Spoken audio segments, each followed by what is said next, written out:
I Wear My Sunglasses at Night. Written by Paul Aster Cohen. Narrated by Nicky. Chapter 2. The bell from the lobby buzzed, and an Asian man slowly raised up from behind the counter seeking shelter. He was cautiously looking around through the thick, bulletproof glass and saw Nicky, aching, angry, and dripping blood, nearly doubled over. "You okay, miss?" "I think you might want to call the cops," she calmly said in between gasping breaths. "Send them to room 134 when they get here." "Oh, okay. We'll get them on phone immediately." She nodded and began limping back to her room on bloody, torn-up feet, grasping her ribs and feeling like she failed. The manager grabbed the phone. She limped back in front of the manager, who stopped dialing. "Yes?" he asked nervously. "Can I get some towels?" "Oh, sure."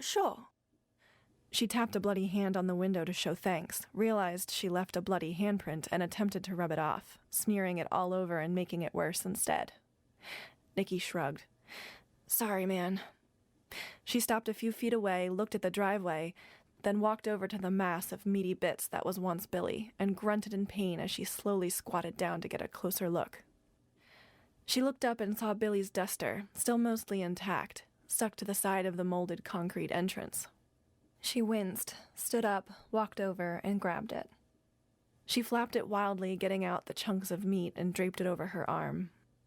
She waved at the frightened manager, who was feverishly trying to explain to the police what had happened over the phone. A few moments later, Nicky didn't even acknowledge the broken glass she was stepping on when she got to her room. She just sat on the corner of the bed and tossed the jacket and towels next to her. Covered in scrapes, bruises, and blood, she stared at the wall and tried to catch the rest of her breath. She wiped her mouth and turned her attention to the duster. She patted the leather coat and felt something. Flipping it open, she saw an envelope protruding from one of the inside pockets and yanked it out. It was full of cash. Nicky fingered the large amount of bills and nodded as she tucked it inside her shorts. "Assholes," she muttered to herself. In one of the inside pockets was also a folded-up note which she didn't read. She just added to her cut-off collection. Finding nothing else, she limped over to the bathroom and hung the duster on a rusty hook on the door and sat back down on the bed.